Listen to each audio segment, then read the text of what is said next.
Welcome to the Hole in the Wall Business Podcast with Bill and James. I'm James Groves, and along with my business partner, Bill Dement, we want to share our journey as small business owners with you. As owners of Hole in the Wall drywall repair, we will attempt to peel back the curtain of owning a small business in the trade service industry and talk about the many adventures of owning a small business. Good morning, Bill. Hey, you know what? I was just listening to your intro there. There are a lot of adventures in small business, aren't there? There is. We have several. Some we can air, some we can't, I guess. But How many times have we had the discussion that we don't know what we're doing today except going to the office and maybe put out some fires? Yeah, absolutely. And then the days just sort of unfold. I actually like the days when I don't have any meetings scheduled because I literally can have a day of just putting out fires and such. And those can tend to be your busiest days. They absolutely. I keep busiest on those days for sure. Today's actually a fun day because our special guest today is Tony Busby, and he's been a buddy of mine for quite a while, so I'm actually pretty excited about this. So Tony Busby, welcome. Tony and his wife own GreatFlorida Insurance, and he's my insurance expert that I go to when I have all my insurance questions. They have two locations, one in Hunters Creek, and the other one is Lake Nona, St. Cloud, kind of right on the border there. Excellent. So, well, listen, welcome, Tony. Thanks for coming today. Oh, thanks for having me. There are so many things that we can talk about. Obviously, we're going to talk about insurance. We're going to talk about all kinds of fun, nonprofit stuff that we're into. But let's just have our audience who doesn't know you already, introduce yourself, kind of tell us who you are and all the good news. All right. Well, for those who don't know me, my name is Tony Busby, and let's see, where do I start? Do you want the beginning, the middle, or the end? Hey, where are you from originally? Well, I grew up in a small village in western Massachusetts called Chester. Oh. And they're literally, the last census I looked at, there was 1,000 people. When I was growing up there was still only 1,000 people. Yeah, that's the definition of a village right there. So, tiny thing off of Route 20. Yeah, there's more people in a Publix than yes, than in the entire town. So, but I grew up in Western Mass and had a pretty interesting and kind of rough childhood, which led me into joining the military and getting into service as a teenager, doing the split option program. And then I was medically retired from the military after 6 years of service due to combat injuries. Yeah. And then I got into trucking, and my wife talked me into selling my trucking company and opening up a couple insurance offices, which was probably the best decision we ever made. Yeah. No more 2 a.m. phone calls. Yeah, nice. Right. With breakdowns or anything. So that's cool. What's a split option? Split option, what that is when I was 16 years old, I went down to the recruiting office. I was living by myself in what you could consider almost like a halfway house. I rented one studio, bedroom that had a bed and a refrigerator in it. At 16? At 16. That's all I had. I was in Rhode Island living in Woonsocket, armpit of the world. Yeah. Absolutely terrible place. And I paid $75 a week. I went to school full time. I was working full time, living on my own, trying to make it. And I remember waking up one morning and going over to the shared bathroom because there was 3 floors and every floor had one bathroom that everybody shared. And it was a jail room style bathroom. Everything was stainless steel, including the mirror. Wow. So I remember looking at the mirror one day while I'm shaving, getting ready to leave to walk the 4 miles to school. And I just see knuckle prints in the mirror, and I'm like, man, I got to get out of this situation. I don't want to end up like my family, who unfortunately they were addicts, and they're all gone now, and passed away due to their usage and other things. Right. But I decided I wanted to join the military, so I go down to the recruiting office, sat down with the Marines because that was the first one I was interested in, and I remember sitting with the recruiter, and he's like, "You're only 16. I can't do nothing for you." He goes, "But if you really want to change your lifestyle, let me introduce you to Staff Sergeant Joseph Fides with the United States Army. They've got something called the split option program." So I sit down with him and he's like, "Listen, you turn 17 in 2 weeks. Come back and see me when you're 17. I'll get you up to MEPS. You take the ASVAB, you do all the stuff that needs to do, and then they'll send you off to basic training. And once you're done with basic training, they're going to send you back so you can finish school." Because I was a junior at the time. So You come back, you finish your senior year, you go off to your AIT, which is Advanced Individual Training, and then you go to your duty station. Well, the problem was when I went to basic training, I lost my little studio thing. I came back homeless with no place to go. So a buddy of mine that I had grown up with in Western Mass said, hey, come up here. You can sleep on my couch, get re-enrolled in school in Massachusetts since you just did a year and a half in Rhode Island. Mm-hmm. So I get back to Massachusetts and enroll in Pittsfield High School. And when I get there, they turn around and they're like, well, you don't have the curriculum required to graduate in Massachusetts, so you have to repeat the 11th grade. Ooh. Oh my which goodness. Then created a problem with my military contract. Right. Yeah. So then come to find out, luckily, the dean of students, John Bianchi, was a colonel who was a reservist, and he worked out of the Pentagon during the summers as a terrorist analyst. And he found out about my situation, talked to some higher ups. They amended my contract to give me an extra year to graduate. Terrific. Because the circumstances were outside of my control. It's not like it was intentionally done. Mm-hmm. So I do that. I complete my junior year for the second time. Mm-hmm. I go to AIT. I come back from AIT, and I have to do my senior year now. So in between doing my senior year, I get called for duty to get deployed to combat 3 times. Wow. Now, when you're working as a reservist or whatever, you have a duty to report if you're called in. So I show up to the duty station, report in, Private Busby, blah, blah, blah. They're like, okay. And I'm like, well, I'm non-deployable. And they're like, why is that? Because I'm still in high school. How did you do basic and AIT? And then I have to explain all of that.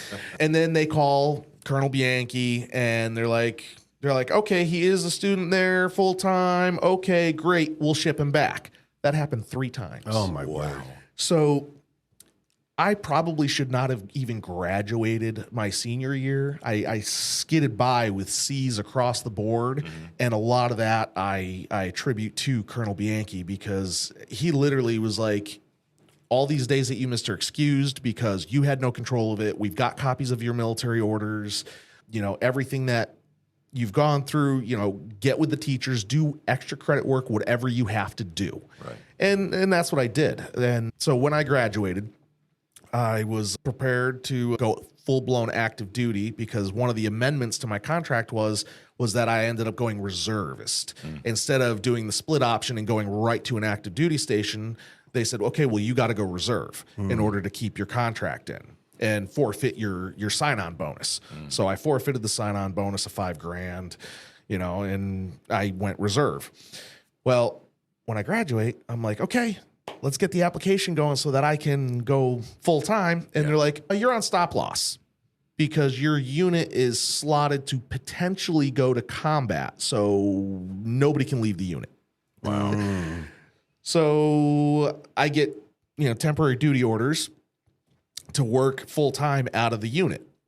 So I do that, doing maintenance, getting stuff ready, getting gear ready, getting the weapons ready for shipping and everything to go to combat. And then they turn around and say, okay, you guys are not going after, a month or so. So then, I'm like, okay, let's fill this stuff out. We fill it out 2 hours before we were to submit it. We get a phone call. Busby, you're going to Cherokee, Iowa to join up with the 482nd Transportation Company, and you're going to combat. I was like, okay. Wow. Cool. Oh, wow. Let's go. So I got there just in time to participate after all the training and everything we had to do. I actually fought in the Siege of Fallujah in 2004, bringing in equipment, barriers. I remember running into the city, and we weren't even supposed to be there because they called it a black road, which meant nobody was supposed to go down it.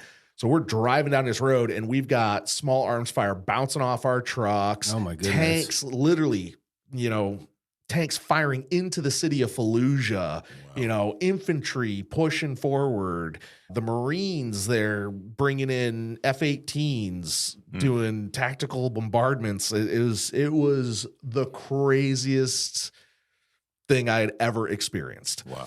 But, I always tell people my combat service was the best time of my life, and it was also the worst time of my life, and because of certain factors. I mean, I did get injured over there. I got blown off the back of a trailer with a Chinese rocket. I heard that story. Wow. And fractured my spine in 2 places.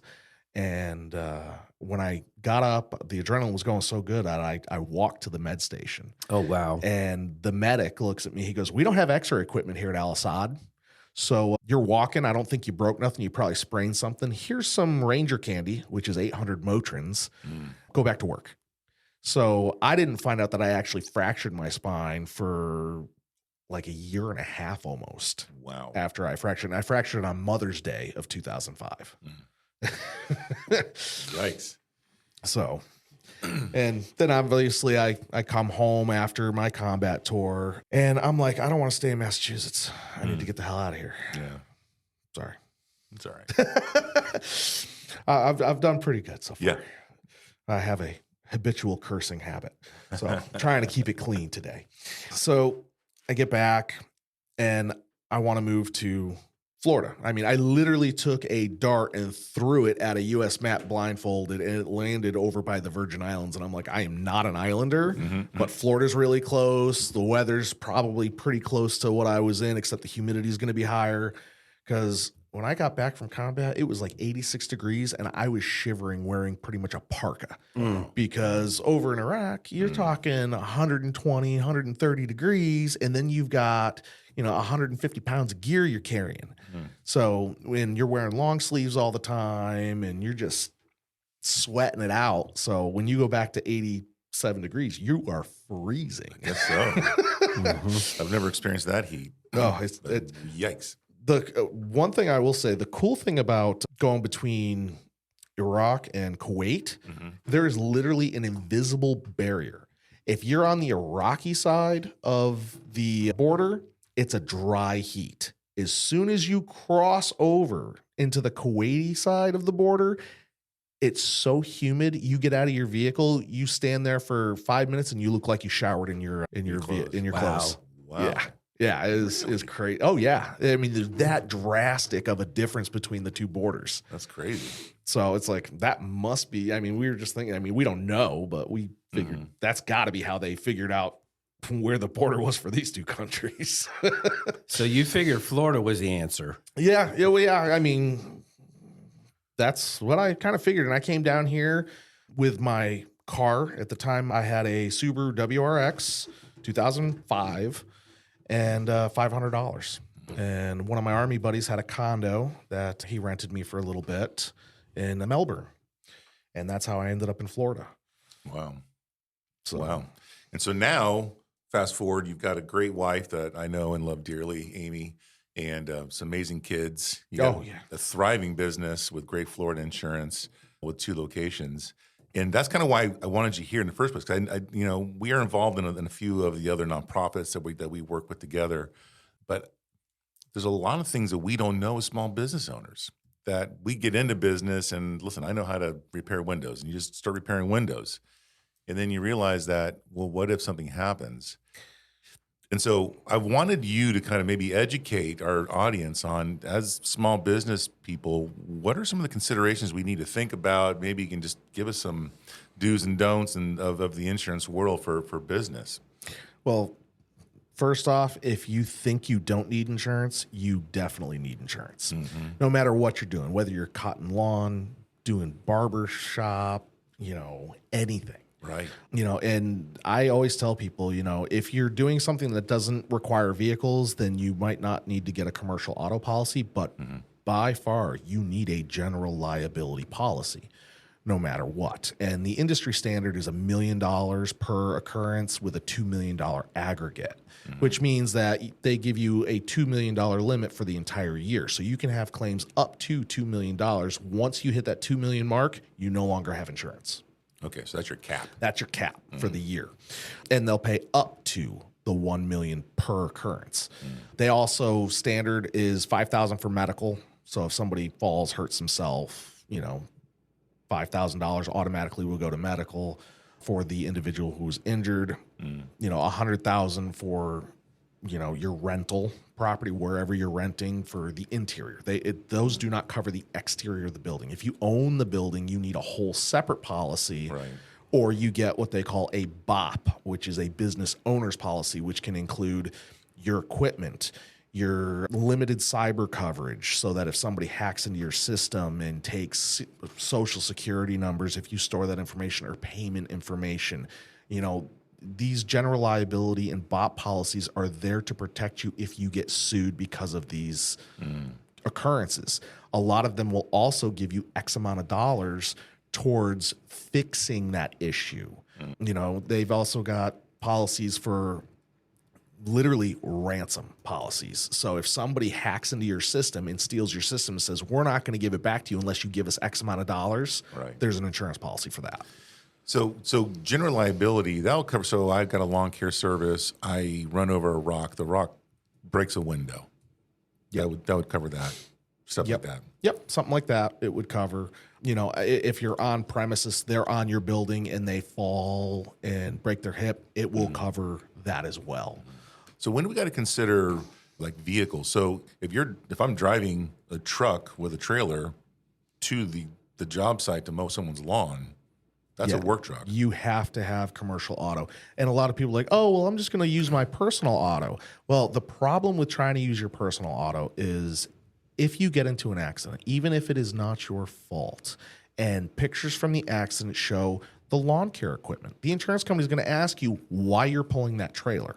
And if you tell them I was on my way to a job site, guess what? They're not going to cover you because you're not using. They look at it as you technically lied on your application for insurance because you're using the vehicle for something other than personal use. Yeah. I had an insurance agent tell me one time, if you buy the wrong insurance, it's same as no insurance at all. That is very true. So you want to make sure your people are knowledgeable that you're working with. I mean, I specialize in commercial insurance. I do have staff that specialize in homeowners. But when it comes to businesses, small businesses, that is my ambition. That is why I do it, is because I want to protect people's American dreams and allow them to make a better life for themselves and their family. Wow. So that's general liability, and that's obviously some vehicle stuff. So like us, we've got multiple vehicles, so we've got to really have a consolidated plan. You have a very robust policy. And so when we have logos on the sides, that all of a sudden we have our phone number and our name of our business, I almost feel that we're almost like a target. That's exactly it too. You are targeted once you put a name on a vehicle. And if you're doing something like let's say Mary Kay, the makeup brand, where people can do that on their own, do not put placards on the side of your vehicle and use personal insurance. Because if you do, and they see that placard on the side of the vehicle, you will not be covered. Wow. Now, there is some carriers that will allow you to have a personal auto policy and add business use to it. Progressive is actually one of those carriers. So for a lot of solopreneurs or people who don't have a corporation or LLC. Like a real estate agent, maybe? Exactly. Somebody like a real estate agent, those type of people, I would take their vehicle and put it on a personal policy for them and then add the business use. Gotcha. Unless they want to go full-blown commercial policy, because with a commercial policy, you can also list that you do use the vehicle for personal use as well. But make sure you have the right coverage. And, if you are doing a business, I recommend no less than 300,000 combined single limit, because you are that target. If you're carrying state minimums, which required by the state is 10, 20, 10 for personal. Right. If you're carrying that, that's $10,000. That's nothing. For any injuries involved on top of your PIP, which is required by state law. The PIP is your first $10,000. Then you go into your bodily injury, which is another $10,000. And then you got $20,000. That is the maximum they will pay out, is $20,000 per incident. So if two people are injured and each of them have $30,000 in injuries, after the hospital's done billing them, your PIP is going to cover the first 10. Then you're going to have another 20, 10 per person. You're stuck still with a $30,000 bill. Right. Yeah. So no, it's wise to to go up for sure. Right. So you touched on it a little bit. We had Brian Awesome, who's an IT specialist, on a few weeks ago, and he scared the junk out of us, with cyber hacks and how to protect our passwords and make sure your IT is robust and secure. So tell me about the insurance for that. What you so is a separate insurance policy? It is a separate insurance policy, and a lot of people, they get sticker shock with it. I mean, I just did a quote for one of my clients who has their general liability with me. They are a property management company. I'm not going to name by name because they haven't given me permission to, but I ran a quote for cyber insurance for them, and it came out to like $2,000 for the year. And I try to explain to the client, listen, you're looking at $2,000 that you're spending now, but if somebody steals or gets in and hacks into your system, you could potentially be a couple $100,000 out in legal fees. Yeah. So it's better to have that, spend that $2,000 to get that $1 million worth of coverage, because it's not a question of if nowadays, it's a question of when will it happen. Well, thieves are smarter now, right? So it used to be, you had to worry about someone coming in, busting in your door and taking your stuff. Well, now they don't have to. They can literally just kind of come by you, scam your card, with an RFID type device, and they're into your system. One of the reasons why we moved to our new internet system is because we were on a vulnerable system. And it was like, well, if someone got this one password, they could take over and do some damage. Yep. In the ransomware side is what kind of got me into we need to, because they've had pipelines closed down. They've had all kinds of stuff happen because look what happened in the Carolinas last year. That was all due to ransomware. Right. So we've got A, we're protecting our passwords better now, but B, we're not on a system that allows that easily. But if it does happen, we need to have some coverage for that, because we can't be on our own for that. That could kill a company. Right. For sure. So, I mean, every company, no matter how small or what you're doing, even the lawn care guy should have a cyber policy, because do you take credit cards? Do you use PayPal or any of those systems? You better have some kind of policy to protect you. And I highly suggest you get a good IT professional to help you as well. Yeah. Ready to start your own business? How would you like a jumpstart? Hole-in-the-Wall Drywall Repair is now offering franchise opportunities for strong entrepreneurs. When you franchise with Hole-in-the-Wall, we help you get up, running, and ready to start generating revenue fast. You get access to our comprehensive training program, continued support, and our proven business model that has allowed us to experience explosive growth. Achieve financial success while providing a valuable service to your community. Take the first steps towards achieving your entrepreneurial dreams. Go to holeinthewallfranchising.com. What other type of things we need to kind of think about? I mean, Amy tells a story about there's a difference between G&L and something else I forgot, a type of insurance. Maybe we're in a small business that doesn't do a lot of outside activity. We have a storefront or whatever. What kind of things we need to consider that way? Well, with that, you would have just what they call a basic general liability, which covers the building, which is that $1 million per incident, $2 million aggregate for the year, $100,000 to cover inside the walls. You can also get property coverage involved in that, which typically once you get outside of the basic general liability, which is basically to cover you from lawsuits and from injuries. Once you get outside that, you start going into what we call a BOP, which is a business owner's policy. Right. Or a CPP, a commercial package policy, Okay. Which will incorporate other policies in order to give you a broader line of coverage. And one thing that a lot of people don't even think to look at, when you're talking to your insurance agent, find out what the exclusions are. Because I can tell you right now, a lot of policies, especially like, say, a restaurant, they're going to automatically exclude fungi, bacteria, and virus. Those are automatically excluded because of the class code, and especially after COVID happened. So, if you don't purchase that coverage separately and then bacteria gets into the food, somebody gets sick, you may not be covered. Well, So make sure you know what your exclusions are on the policy. So you need to have an agent that really knows their stuff. Absolutely. Yeah. And if you're in Florida, call Tony Busby Oh, absolutely. at GreatFlorida. Interesting. I know that you're working in Tallahassee with some trying to get some changes in the laws with when it comes in regards to homeowner insurance. Can we touch on that for a quick second? Yeah, as a matter of fact, I went to Tallahassee with FAVOB, the Florida Association of Veteran-Owned Businesses, because I sit as the vice chair for the Orlando chapter. We have 5 chapters throughout the state. And we did a Tallahassee trip to go talk to our legislatures about different things that veterans are having trouble with, pushing new agendas for streamlining the veteran certification processes for local municipalities and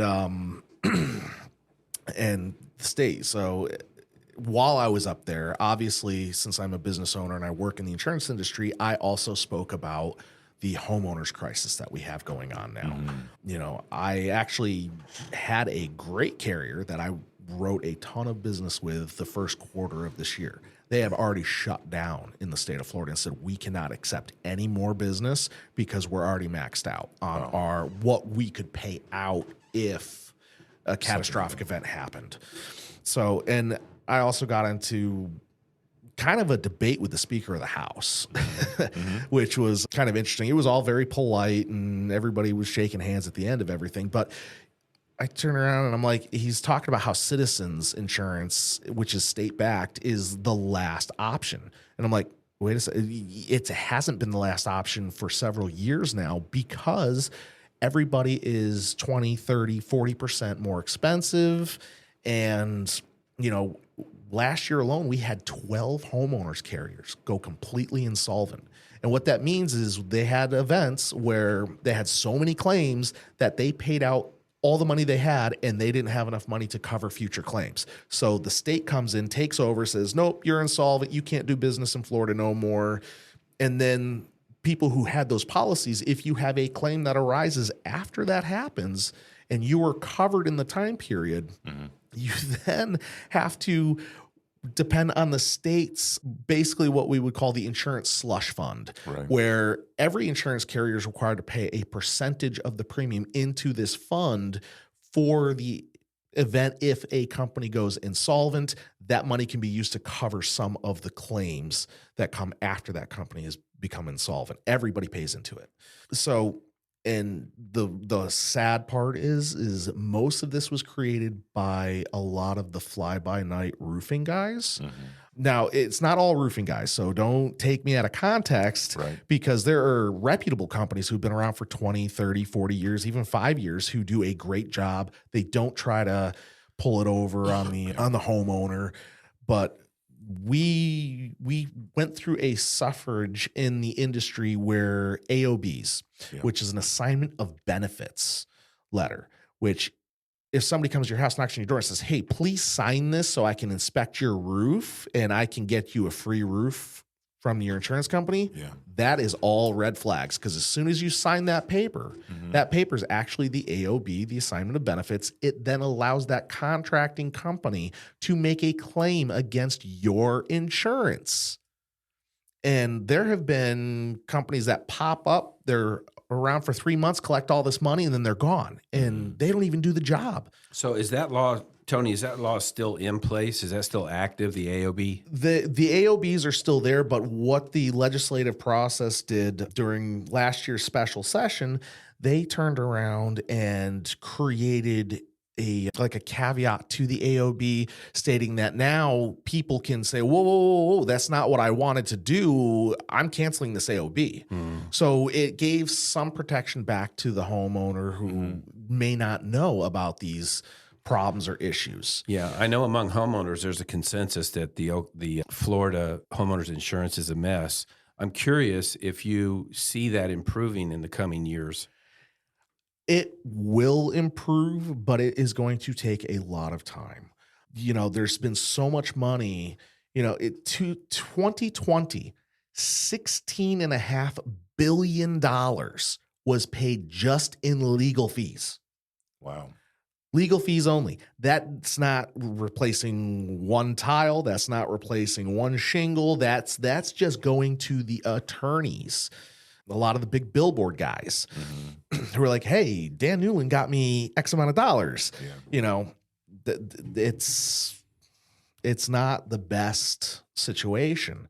And they also turned around and tried to put some restrictions on the roofers, how they couldn't advertise, we can get you a free roof.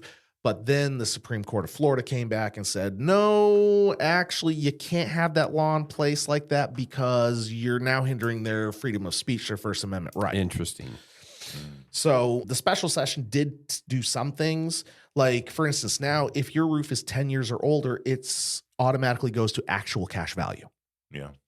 So your roof up to 10 years is Full replacement. Full replacement. Once it gets to the 10-year mark, let's say I've got a 20-year roof and I'm 18 years into it. I got 2 years of life left in it. If a hurricane comes through and wipes out my roof, they're only going to give me enough money for that last 2 years. And then the rest will have to come out of my pocket because I would have had to replace it anyways. And that's the way it should have been from day one. Because at the end of the day, like, I replaced my roof myself. It cost me $15,500 to replace the roof on my house. Right. The same roof, 3 houses down, one of these contractors went, and after they got done with their quote, they submitted it to the insurance company. It was like 35 grand. And the insurance company denies the claim, obviously, because they're like, that's way overpriced. That's way out of the ballpark. This is what it should cost. And they say, the contractor looks at them and says, oh, we're suing you. And then they sue them, and then it gets in a legal battle. And by the time everything's said and done, a $15,000 roof now costs between $60,000 and $80,000. Oh my goodness! Wow. Which is, and everybody's like, oh, it's just the insurance companies taking money from the people, and they just don't. And that's not it at all. Like State Farm, their windshield replacement, 98% in the state of Florida. Because Florida has a policy that if your windshield is cracked or broken, the insurance company has to pay for the full replacement cost of it with no deductible because it is considered safety equipment on the vehicle. Now, what people don't understand is, yes, you may not be paying that out of pocket, but if you get your windshield replaced, it's considered a comprehensive claim and it does go against you. So the next time your insurance comes up, it's probably going to be a little higher because you claimed on the windshield. Yeah. And, companies like SafeLight are notorious for taking that $500 windshield and charging the insurance company close to $8,000 Oh, my word. per windshield. Really? Yes. And and this was a lot of this came out while I was having this debate with the Speaker of the House of Representatives of Florida a couple weeks ago. And he was very knowledgeable. I was really impressed. He educated me on a couple things that I didn't know. Before 2020, 2018, it was only $2.9 billion that had went to legal fees. And then when he goes, oh no, we got the 2020 assessment and it was $16.5 billion. That's a big increase. That's a large jump. That's a huge jump. Yeah, I also think that the insurance companies aren't innocent in this. I believe that when we were doing our restoration work, we saw a lot of inappropriate things happening. Homeowners being declined essential items. Yeah, unfairly. Very unfairly. And I will admit that I've seen some of that as well. But I mean, and I'm a big proponent for my client. If it's a valid claim, you need to be paid for it. Yeah. But if you have an issue like polybutylene pipes, and you have polybutylene pipes, which were outlawed back in the late 90s, early 2000s. Yep. You need to repipe your house. I mean, it's to the point now where if you have polybutylene, nobody will insure you, not even citizens. It's true. They make you repipe the entire house. Yeah, it's difficult because when you pay thousands of dollars into the insurance, and then when you have a claim, they deny you. It gets. I've got a lot of friends in the restoration world, and we struggled with when we were doing restoration, we wouldn't even file claims. We would only work with the homeowner because the insurance companies would come in and take the software that they created, the ExactMate software, which is owned by the insurance companies, the pricing that they put in there, and we would use their software and submit a bill, and then they would say, well, that bill's too high, and they'd go and start redlining it out. And so for emergency work, that work's already done. We've already outlined thousands of dollars in work, and then they want to cut our bill in half just because of their algorithm. So I definitely think that the homeowners need to be smart about it. I personally can see both sides of the story a little bit, and we work with a lot of roofers, and so we've seen some good ones and Yeah, a lot of there's not so definitely good some ones. really good ones. Like the company I used, they were fabulous. Yeah. They came in, they had my roof done in 48 hours. I mean, it was incredible. As soon as the check cleared, it was done. Yeah. Wow. You know, but then you've got the other guys who, one of my neighbors, one of those fly by night guys, knocked on his door, says, "Hey, you know, sign this, I can get you a free roof." That was almost 4 years ago. They took $40,000 from the insurance company and never did the work. Oh, my So now the goodness. guy has a $40,000 claim against him, which will follow him for 10 years in a bad roof. in a bad roof. And now he has to come up out of pocket to to do a roof, do a new roof. his own roof. Sure.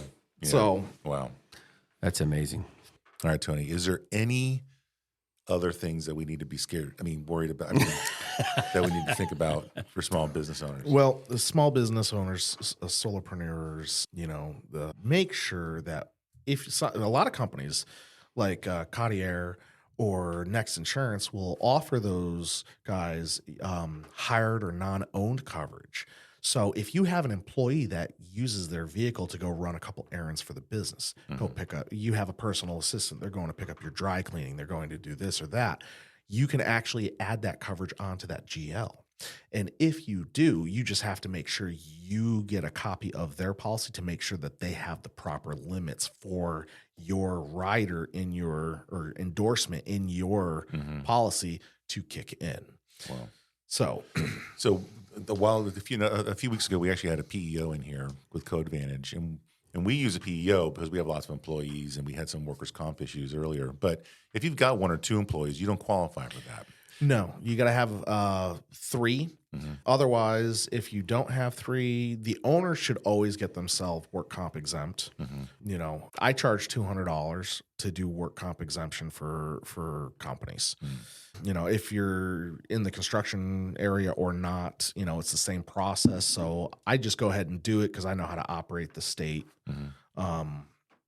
sites. And then I also, because I'm so big into trucking, and that is actually one of my main, you know, things, I also focus on doing Department of Transportation filings. I will do people's DOTs for them. I will set up their companies, get their EIN numbers for them, do all their filings for them. I've had a bunch of people who are running interstate who are now only going to operate in the state of Florida. So I've been doing a bunch of what they call rescind letters for the MCs. They keep the DOT, but the MC goes away.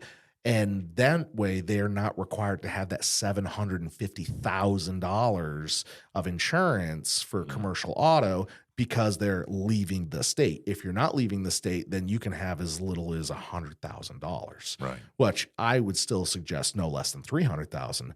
But you know, Yeah. Do you dive into workers' comp at all? I do some workers' comp. I've got a couple companies that I do it for, but a lot of the trucking, it's very hard. So I send them to a company that does their payroll and their work comp called Southeast. They're out of the Tampa area. I have a great relationship with them. They've done fabulous for a lot of my clients. Excellent. Well, cool. Well, so I'm excited to learn more about the insurance stuff. But one of the things that you and I do on the side, that Hole in the Wall, we sponsor and we support FAVOP. Yep. And obviously with your military background and your service, you have a really close relationship with lots of nonprofits. Let's just take a second to talk about some of that work you guys are doing. Well, I mean, we've already kind of discussed, I do a lot with FAVOB. I am the sitting vice chair for the Orlando chapter. We have 5 chapters throughout the state, and you don't have to be a veteran to be a member of FAVOB. You can be what we call a Patriot member. Yeah, that's what we are. Because there's a lot of guys that are members, and gals that are members who, for one reason or another, didn't qualify for military service, but their grandfather or their father or somebody close to them served, so they still want to support the veterans. And what we try to do, which is primarily our primary focus, is to fight for veteran-owned business, small business, disabled veteran-owned business, friendly legislation. Wow. To, you know, help get, you know, those businesses state awarded contracts. Right. And then, you know, our secondary mission is connecting all these veterans together. You know, Brevard County, our Space Coast chapter, last year, they between themselves, they passed back and forth over $1 million in business. Wow. Just because they're members of FAVOB, they know that they're going to be responsible and responsive, and they give each other, business back and forth. Yeah. If I can't help you, I'm not a drywall guy. So, if I can't do your drywall, I can help with your insurance, but I'm going to send you to hole in the wall because one, you're a FAVOB member. Two, you're my friend. Yeah. We're pretty good at it sometimes. Oh God, I can't rave enough about you guys.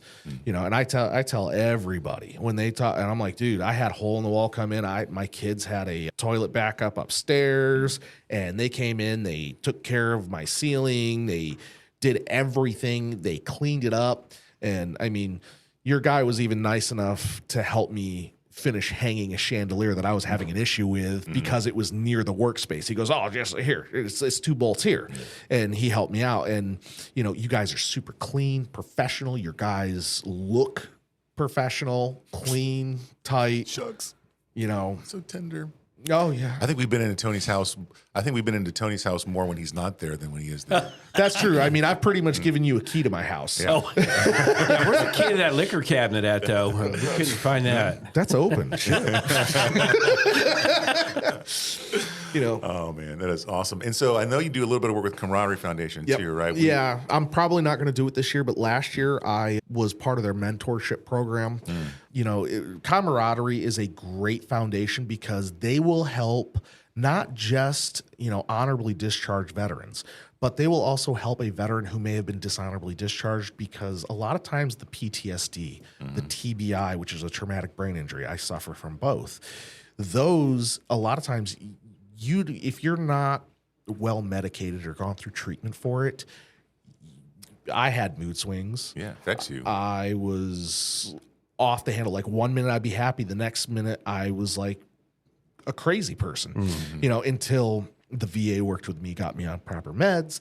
But, I also had, other issues, and Camaraderie helped step in and help me with some therapy because I couldn't get it through the VA at the time. Not because I'm not entitled to it, but because the VA was so backlogged. Right. So they were a great resource. One of the things I love about Camaraderie is that they not only help the vet, but sometimes transitioning back from combat or from overseas, and you come back home after 6 months or longer, and your wife and kids they don't know you anymore. They have to live a life without you, and so reassimilating back into that world can be difficult. And so Camaraderie not only deals with a lot of the things for vets are just vets only. I'm just going to work with the vets. Camaraderie will help, and they got a network all over the country. Where they will help the families help transition back in when that comes through. I love that. We don't do a lot with Camaraderie yet, but I think this year we're going to ramp up a little bit. Yeah, I mean, Camaraderie is one of the best programs that I have had the pleasure of working with when it comes to assisting veterans and their families. One other big nonprofit that I do a lot of work with and sit on their board of directors is A Hero for Kids. And the mission behind that is children's literacy. I don't tell a lot of people, but I'm about to tell a lot of people that I actually could not read until I was in the 8th grade. Oh, wow. I was one of those kids that they just pushed through because they had the memorization. There was no phonographics or any of that. They had gotten rid of that. And they're like, oh, if you read a word 7 times and spell 7 times, you should remember it. Yeah. I didn't, my brain would not function like that. So in the 6th and 7th grade, I got put in a special class because they were trying phonics again. And by the time I was done with 8th grade, I could read at a college level. Now, that is so close, near and dear to myself, is the fact that they focus primarily on literacy for kids. John Kalish is a great guy. He dresses as Batman and hands books to children. At schools, different events, they do toy drives for Christmas, which is super important to me because I was also one of those kids who Santa may not have brought me anything one year. So, super important to me, the work that they do. I'm honored to work with them. We do their gala every year. It was in October. I think it's being moved to January. We had to move it to January last year due to COVID. And sorry, Con is in the background. Yeah, we have a guest we haven't introduced yet. Yeah, Con, my service dog in training. So John he dresses like Batman. He straight up dresses like the Cape Crusader himself. Yeah. Because, if you or I give a kid a book, do they care? No. They're like, oh, some dude just gave me a book. But if Batman gives that kid a book, my God, I got this book from Batman. And he talks like Batman. He talks like this. Yeah, he does. So, I mean, it's an incredible organization to work with, Thanksgiving, I usually, personally put about $500 into that, and we get, meals for families for underprivileged kids who couldn't afford it. Because I was one of those kids. My parents, grew up very poor. And it wasn't because my father didn't make great money. He made great money in the time as a paper mill worker in Massachusetts. His issue was he liked the booger sugar. Yeah. So, I love that. All right. Well, listen, let's wrap it up. Tony, tell the world how they can get hold of you if they want to learn more about the nonprofit stuff or especially the insurance stuff. Well, there's multiple ways to get a hold of me. You can call my office line, which is 877-292-2240. You can email me at Tony, that's Tony, B as in boy, at GreatFlorida.com, all spelled out. You can email me. You can look me up on lakenona.greatflorida.com, hunterscreek.greatflorida.com, and you can get either of our offices. Awesome. You can call either office, and I can get the phone because our phone systems are integrated along with all of our computer systems. So if you're working with the other office and you need assistance and they're not available, I can help you. Awesome. And then I'll put all that in the show notes too, so they'll be there for people to see forever. Yeah. Hey, awesome. Thanks for stopping in today, by. man. No, I appreciate it. So much fun. Everyone, thank you for listening. It's been another great podcast. We'd like to thank you for listening to the Hole in the Wall Business Podcast with Bill and James. We'd love for you to join our Facebook group and keep the conversation going. If you'd like to learn more about us and our business, check us out at holeinthewall.com. If you'd like to learn more about how to start a Hole in the Wall franchise, go to holeinthewallfranchising.com.